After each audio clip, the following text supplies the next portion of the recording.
Assalamualaikum warahmatullahi wabarakatuh. Oke, pada kesempatan kali ini saya akan berbagi cara untuk men-setting router tenda N301. Oke, untuk cara settingnya yang perlu diperhatikan, yang pertama, nanti untuk port LAN-nya itu kalian masukkan saja, kalian tancapkan di bagian port LAN, bisa port 1, bisa port 2 atau port 3, bukan di port 1 nya ya, karena nanti kita gunakan sebagai mode bridge atau mode router.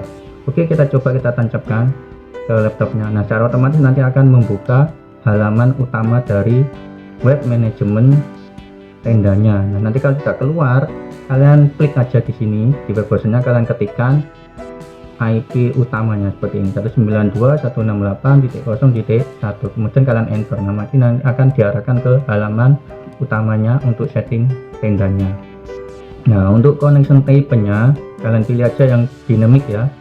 Kemudian di bagian WiFi name ini kalian setting aja, kalian beri nama sesuai yang kalian kehendaki, silakan apa aja. Contoh di sini saya kasih nama Joni gitu ya, nama Joni. Kemudian untuk WiFi password ini juga terserah, kalian kasih password apapun yang kalian kehendaki. Contoh di sini nanti saya kasih password biar gampang 123456778 gitu aja ya, biar mudah, sebagai contoh aja seperti ini. Kemudian kalau udah kalian klik OK aja. Nah, sini kalian sudah berhasil men-setting utamanya. Nah, kalau ada seperti ini bisa kalian close saja. Ini hanya fungsinya untuk kalian disuruh mengisi atau mengubah password web manajemennya, karena memang belum ada passwordnya tadi. Ini kita close saja supaya nanti bisa berurutan cara settingnya.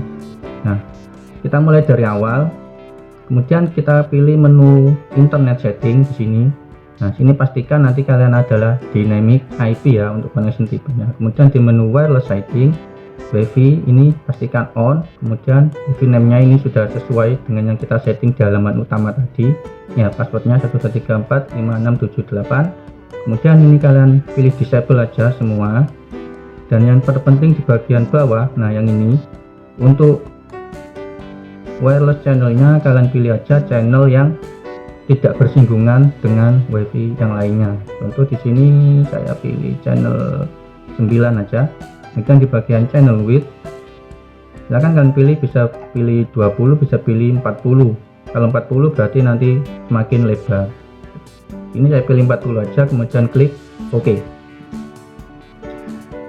Di menu berikutnya untuk bagian bandwidthnya ini enggak ada yang perlu kita setting, biarkan seperti ini aja. Kemudian di wireless repeating pastikan nanti di sini adalah disable ya, karena nanti ini fungsinya sebagai access point saja atau menyebar sinyal WiFi nya aja. Modenya mode router atau bridge. Kemudian di parent di sini tidak ada yang perlu diganti parent controlnya. Kemudian di bagian advanced, nah ini yang perlu diperhatikan lagi bagian advanced nya.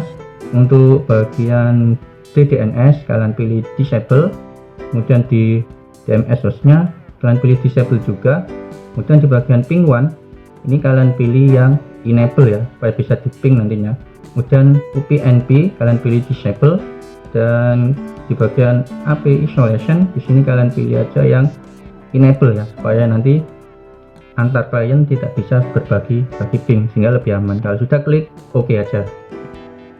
Oke, save successfully. Kemudian yang terakhir di bagian menu administration. Nah, di sini baru kita masukkan password web manajemennya. Nah, terserah nanti kalian pilih password apa saja yang menurut kalian nanti bisa mengamankan web manajemennya ini. Contoh di sini saya masukkan aja Joni 2414. Oke, kemudian di repeating new password kalian ketikkan ulang password di atas Joni 2414. Oke, harus sama ya ini nanti ya. Kemudian di bagian one parameter MTU nya biarkan seperti itu, kemudian di bagian clone nya juga biarkan. Kemudian di bagian one speed ini silakan kalian pilih kira-kira berapa speed yang akan dikeluarkan oleh router ini. Ini saya pilih yang 10 Mbps saja, karena nanti juga nggak akan lebih dari situ yang akan dikeluarkan oleh WiFi ini. Kemudian di bagian LAN parameter, nah ini yang perlu diperhatikan, jangan sampai salah ya. Ini adalah IP defaultnya. Nah, nanti ini kita rubah kita rubah IP-nya sesuai atau satu segmen dengan router utamanya, sehingga nanti untuk mengaksesnya nanti bisa kita akses dari tempat router utamanya. Untuk di sini kita ganti 114.104.90 berapa ini ya, 201. Nah ini ya, ini harus satu segmen dengan router utama, jangan sampai salah ini. Kalau salah nanti tidak akan bisa di remote.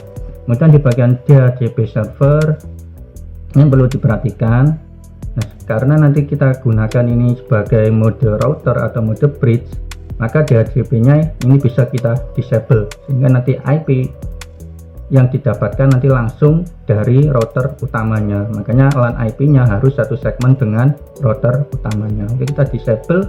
Kemudian di bagian remote web management ini kita enable ya, supaya nanti bisa kita remote dari jauh. Yang penting masih satu jaringan. Untuk settingannya biarkan saja seperti itu. Kemudian date and time nya kalian pilih aja sesuai dengan lokasi masing-masing. Di sini saya kasih Bangkok, Brunei, dan Jakarta, Indonesia.